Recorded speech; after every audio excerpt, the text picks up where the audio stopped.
Commercial Crew Program. Commander Stephen Bowen, pilot Woody Hoburg, and mission specialist Sultan Alneyadi and Andrey Fedyaev are strapped into the seats, as you can see them here inside Dragon Endeavour.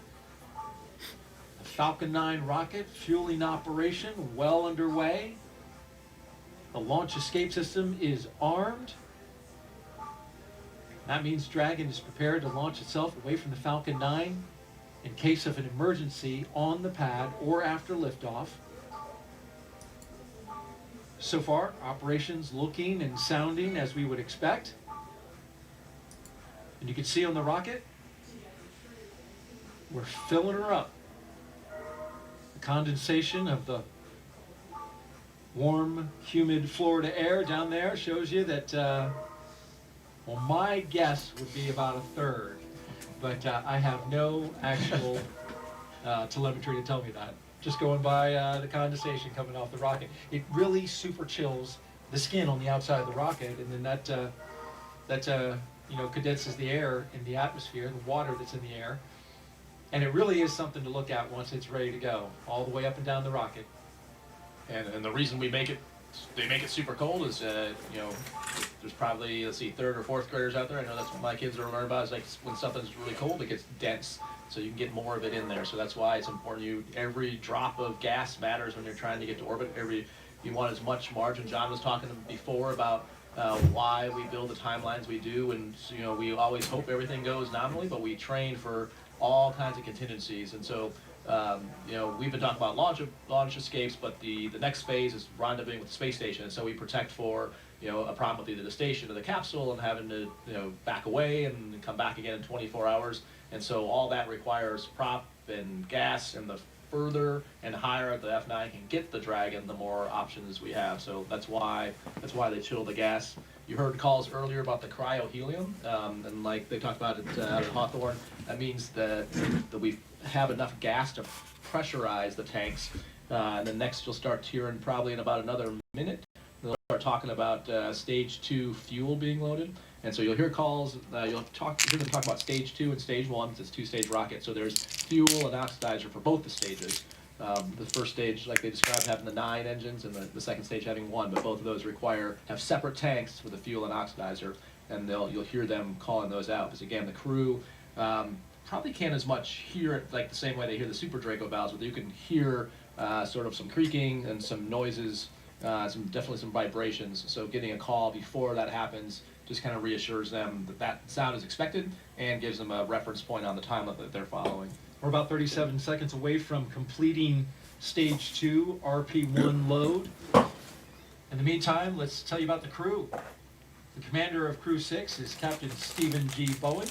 He hails from Cohasset, Massachusetts. Married with 3 children, holds the title of first U.S. Navy submarine officer to be selected as a mission specialist by NASA. Captain Bowen is also a veteran of NASA space flights, including the space shuttle flights on STS-126, 132, and 133, the only astronaut to ever go consecutive back-to-back shuttles. Sitting next to Stephen is pilot Warren Woody Hoburg, the 37-year-old from Pittsburgh. He studied aeronautics and astronautics from MIT before getting a doctorate in electrical engineering and a computer science degree from the University of California, Berkeley. During grad school, Hoburg worked as an EMT with the Yosemite Search and Rescue. Crew-6 will be Hoburg's. RP1 load complete. And there's that load complete. Stage 2 is in the books. Loaded up. And now you can see the venting off of that liquid oxygen. Talking about Hoburg, this flight will be his first flight since NASA selected him to be an astronaut along with Rajachari's class in 2017, the Turtles. In the role of mission specialist is astronaut Sultan Alneyadi. He was chosen by the Mohammed bin Rashid Space Center of the United Arab Emirates to be a part of expeditions 68-69. Father of 5, spent most of his life in Al Ain and Abu Dhabi, but in 2020 traded that in for astronaut training in Houston at NASA's Johnson Space Center. This will be his first trip to space. And it's also the second mission specialist, Roscosmos cosmonaut Andrey Fedyaev will be working to monitor the spacecraft during the dynamic launch and re-entry phases of flight. He will be a flight engineer for Expedition 68 just turned 42 years of age. Each of these 4 crew members will be part of Expedition 68 once they arrive at the International Space Station. T-minus 18 minutes and counting. We had strong back chill that began. And coming up in just a few minutes, we'll start loading liquid oxygen onto the second stage. And I think a great testament to the international partnerships of this program. Half the crew is international. Sultan being the first UAE astronaut to launch on a U.S. vehicle from the U.S. to have trained at Johnson Space Center. An amazing completion of the partnership that started several years ago, and taking that now all the way to completion. And just great to see, NASA and space exploration being just this great unifier for the world, especially as there's low Earth orbit, but then we look beyond that to Artemis and Mars, and just the collaboration and the work to do such hard things and really pulling together the best of all the nations.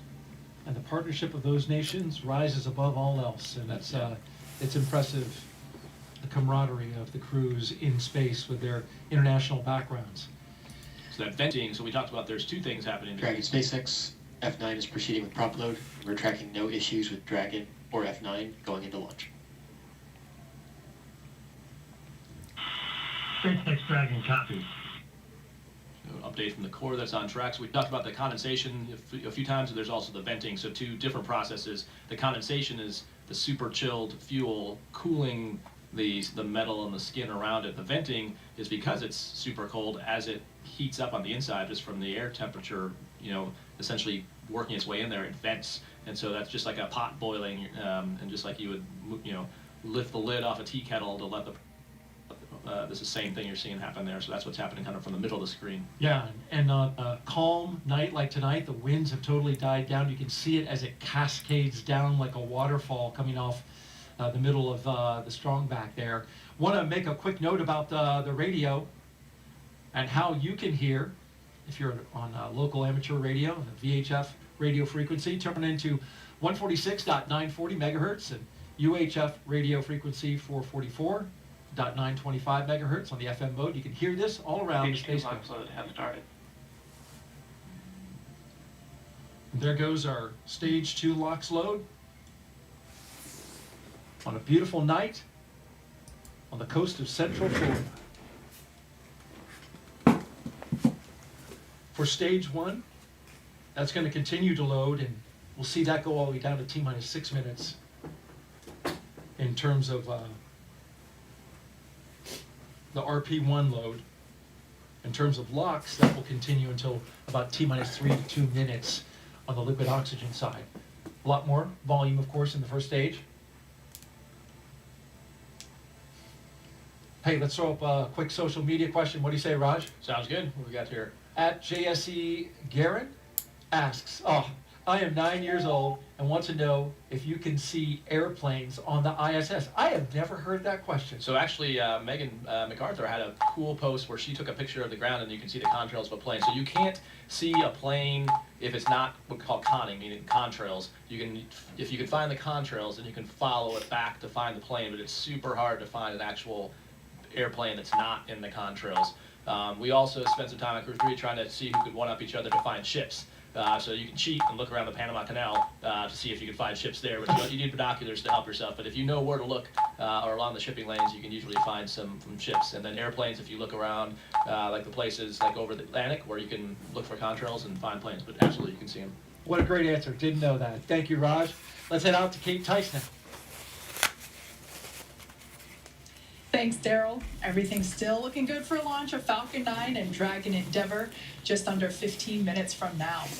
Now, for those just tuning in, Falcon 9 began propellant load at T-minus 35 minutes. Around T-minus 20 minutes, Falcon 9 completed loading of RP1 fuel on the second stage. Fuel loading on the first stage remains underway, and it is approximately 80% full. It will finish around T-minus 6 minutes. Falcon 9 is also underway with loading of densified liquid oxygen, and that will wrap up at T-minus 3 minutes for the first stage and T-minus 2 minutes for the second stage. Coming up, we'll perform checkouts of the thrust vector controllers, a procedure called TVC wiggles. We'll command Falcon 9 to activate those thrust vector controllers and actually wiggle the engines a couple degrees. This verifies that those engines will be able to move while in flight, which is how Falcon 9 steers itself during the ascent phase. Dragon mission director and team reporting no issues. Communication checkouts are complete, the crew access arm is retracted, and the launch escape system is armed. And as you can see there on the right-hand side of your screen, the crew is strapped in and ready to go to space. Everybody looks pretty calm and chill, given that they are going to space in 13 minutes. Final instructions to the crew will come at T-minus 10 minutes. The crew displays will be configured for launch, which give the crew insight into how the launch is proceeding and provides constant updates on vehicle health. At T-minus 5 minutes, we'll then be... Jim Howard here in Fort Worth, Texas. Just going to watch a little bit of this launch.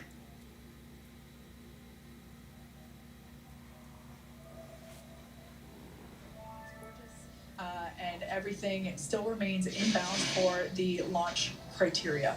So all in all, Falcon 9 and Dragon Endeavour, all systems remain go for launch in just 12 minutes and 34 seconds from now.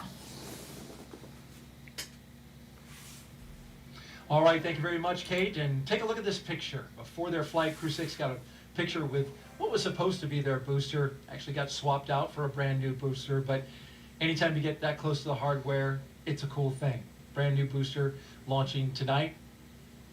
And at the time Falcon 9 and Dragon launches, the International Space Station, which is being tracked right here by Mission Control, will be 260 statute miles over the Bristol Channel, southwest of Cardiff, Wales. Crew-6, once they get off the ground, will spend the next 25 hours chasing down the International Space Station for a rendezvous at 1:11 a.m. Eastern Time tomorrow. It'll be Friday. And we'll have live coverage on NASA TV of docking and the Crew-6 welcome ceremony at 11 p.m. Eastern Time tonight. Final thoughts, Raja? Yep, so Get ready to lift off. Yeah, so right here, they're at 10 minutes. They'll probably say some thank yous to the ground. A lot of people got them here. You're going to see them messing with the displays. So Woody and Steve will be putting up what's called forward views on the outside displays. So the mission specialists can monitor the parameters. That's how they monitor anything that would how the performance is doing. In the center display, they'll bring up the event details that show the launch, and you'll see them put their hands down once they get closer to launch, and they'll have this display up so they can basically watch. They'll have everything configured, and that's what they talk about, configuring for launch, so that you don't have to touch it during the launch itself. Colonel Chari putting us in the seat of the astronauts with exactly what they're doing. Thank you so much, appreciate it. And one more thing I want to say, I don't know, Raja, I have a feeling there's love in the air. Not going to give it away, but it just feels like there's love in the air. You got to stay tuned to find out more about that. For now, I'll turn it over to Gary and Kate at SpaceX headquarters in Hawthorne, California. Take us through the rest of the countdown. Thanks, Daryl. That's right. We're exactly T-minus 10.5 minutes until liftoff of Crew-6. As you can see there on your screen, Falcon 9 is underway with propellant loading, as indicated by those white clouds forming around the vehicle. The fuel loading is complete on the second stage. LOX load remains underway. It's about 40% full on the second stage. LOX load also underway. Dragon, SpaceX confirmed crew displays configured for launch. SpaceX Dragon crew displays are configured for launch. Copy that, Steve. And once again, on behalf of the entire SpaceX team, we're honored to have you aboard Dragon Capsule Endeavour on its next trip to the International Space Station. We wish you a great mission, good luck, Godspeed, and enjoy the ride. And thanks again to everyone out there who made the vehicle, the ISS, our mission, and our crew ready for launch. Really want to thank everyone. Appreciate the great call, much appreciated call for the scrub the other night. It was a great calm, good learning opportunity for the crew, and I think for the teams. And so, once more to the breach, dear friends, Crew-6 is ready to launch.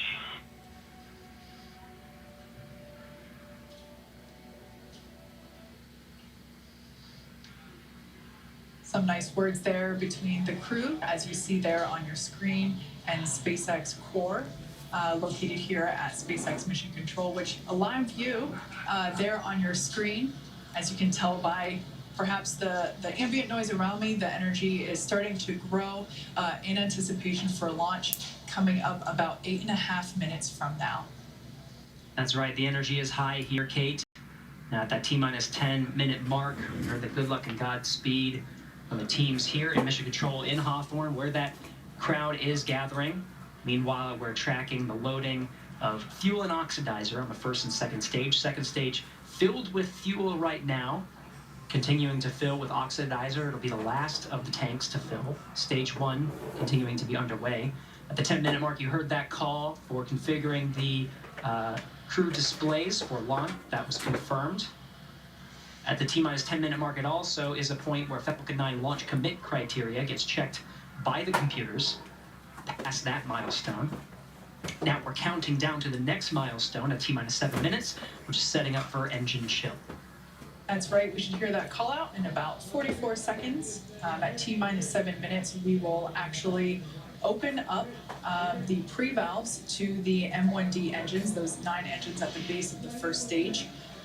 That will allow a little bit of that super chilled, densified liquid oxygen to flow into the hardware, those turbo pumps, and that basically helps prepare the hardware from a thermal standpoint or a temperature standpoint for that full flow of super chilled liquid oxygen. So we basically open up the pre-valves, and a little bit of that LOX flows in and helps cool the hardware down in preparation for a full flow of liquid oxygen.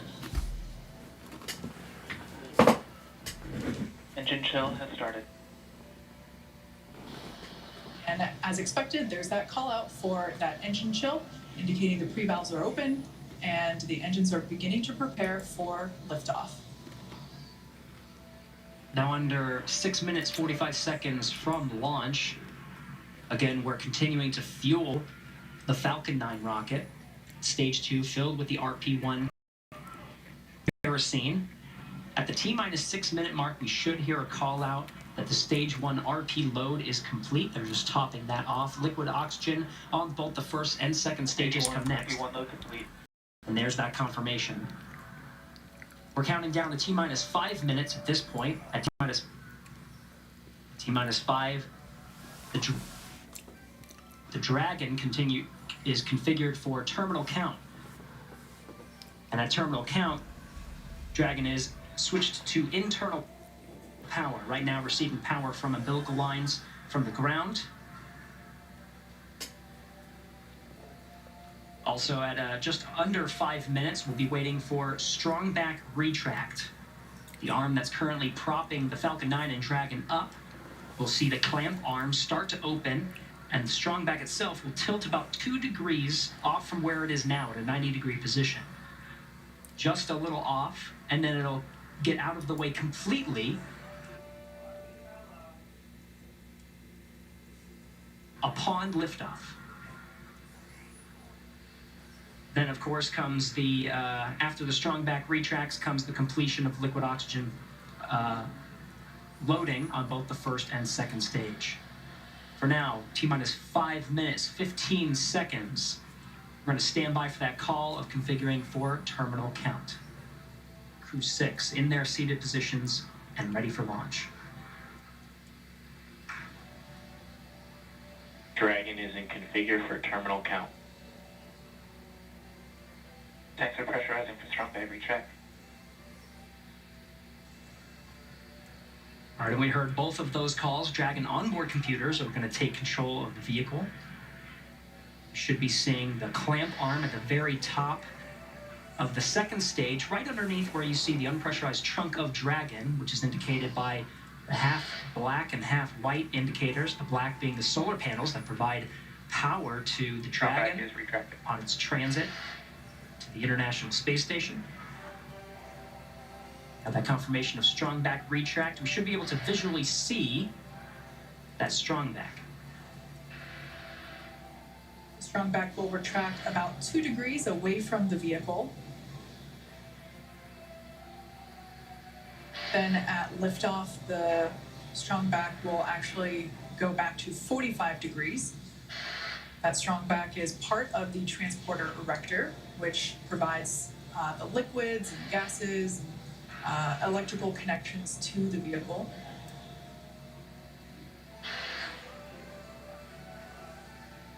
As Gary pointed out, those clamp arms opened up underneath the trunk, just above the first stage. And you can see that action happening now as that initial retraction just a couple degrees away from the vehicle.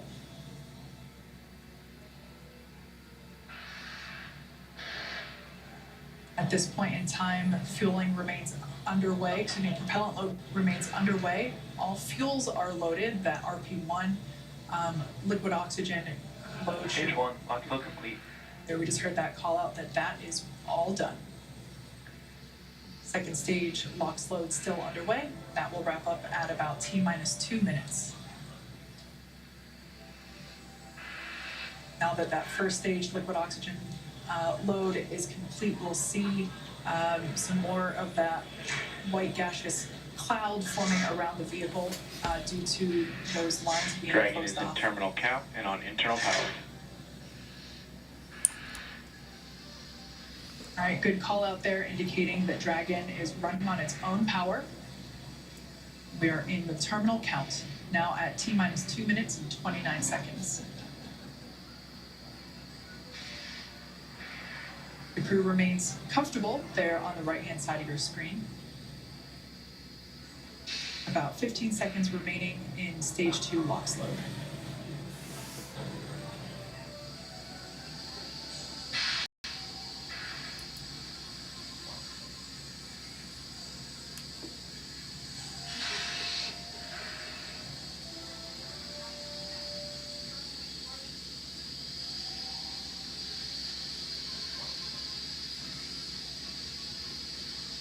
Stage 2, lock flow complete.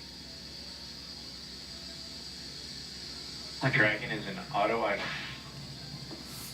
You heard those calls. The Falcon 9 fully fueled with RP1 rocket fuel as well as the liquid oxygen. That call of Dragon is an auto idle. There's going to be a series of Gas flow has calls. started. Expect light. There's the gas closeout, purging the lines of the fuel that had supplied the Falcon 9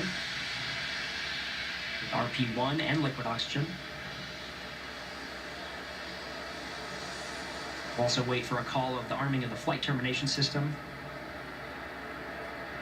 The Dragon flight computers are configured for launch. Flight termination system will allow Falcon 9 to talk to Dragon on the ride uphill. Terminate the flight, issuing Falcon 9 a is in board. startup. Dragon is in countdown. T-minus 1 minute and counting. Dragon is in countdown. Everything's looking good for launch.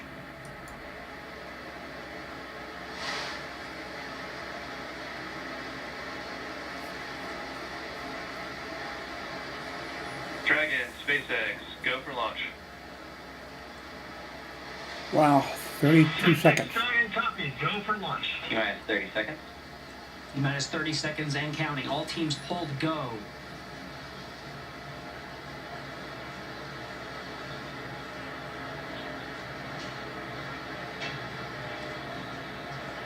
$15 seconds. Ready for an on-time launch for the T-minus instantaneous 10, 9, 8, 7, 6, 5, 4, 3, 2, 1. Engines full power and liftoff. And Crew-6, go Dragon, go Falcon. Now launching on our next flight to the International Space Station. Vehicles pitching downrange, 1.7 million pounds of thrust provided by the 9 rather than the engines on the first stage. Hearing good calls, stage 1 propulsion is nominal.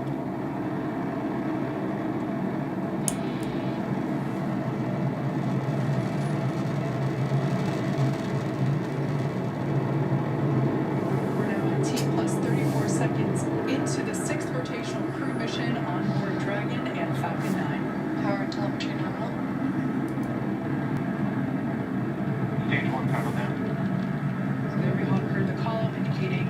first stage engines will begin to throttle down in preparation for max Q, which is the moment of maximum aerodynamic pressure that the vehicle will experience during flight. Vehicle is supersonic.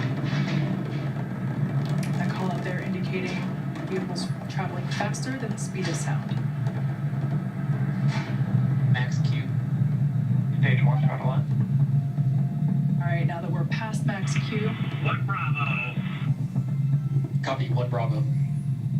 That 1 Bravo indicator are different abort modes that are called that allow the ground teams and the crew to track about the position of the Falcon 9 and the Dragon as they make their way up the eastern seaboard. In the event of an abort, these different abort modes would indicate about the position where Dragon would land, started.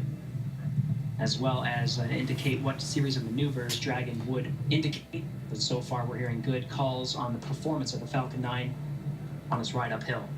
1 minute 53 seconds into flight.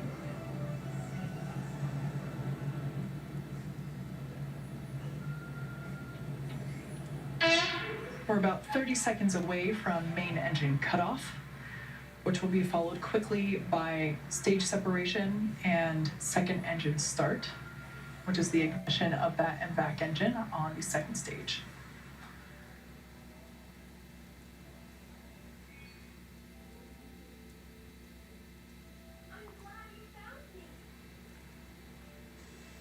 Now about 10 seconds away from main engine cutoff.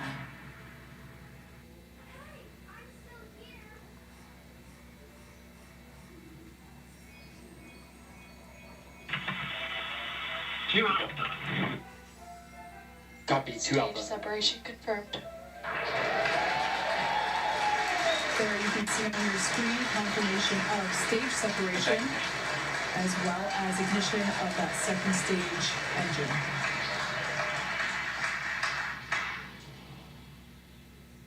Second stage is now carrying the Crew-6 astronauts to orbit. Beautiful view there on the left-hand side of your screen coming from the first stage, which, as you can see, is still gaining in altitude. It has not yet reached its apogee. A beautiful view of the Florida Space Coast there in the background.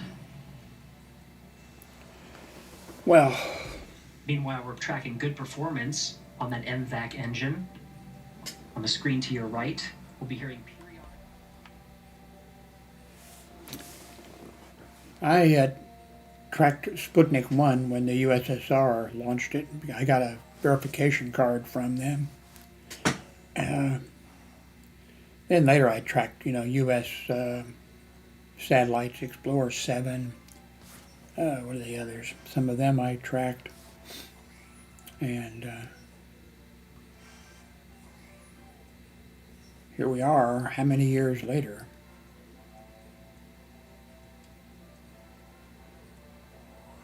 Explorer 7, I would fall asleep at my shortwave radio with headphones on, and then it would wake me up on when I'd hear it, coming, how many ever minutes it was, I forget how many.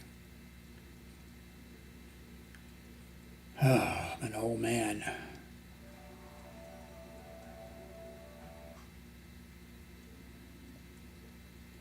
Okay, I'm going to go ahead and